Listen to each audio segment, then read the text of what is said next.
And it is time for the Word on Wall Street. Top investors watching your money right now. Joining me is FS Investments Chief Market Strategist Troy Gajewski, Ritage Capital President and Chief Investment Officer Paul Schatz, and the Fitz-Gerald Group Principal Keith Fitz-Gerald. Gentlemen, great to see you all. Thank you so much for being here. Troy, kicking things off. Then there's the macro story slowing, Keith, and I want to look at what happened in China overnight. The services sector plunging at the steepest rate since the start of the pandemic.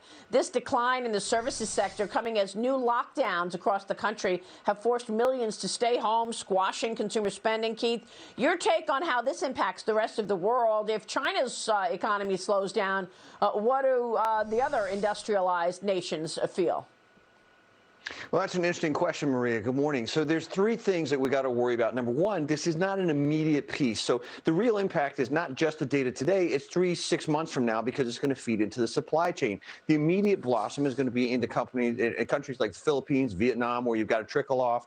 And then you've got huge drop in spending. It's self-inflicted in China. But the key here is that industrial theft is going to go up. China's got to compete. Businesses are going to run from their Western partners. But the Chinese government is going to use all of that as the excuse to lock down, pull in, and reinforce China's position on the world as it attempts to bend global trade to its views.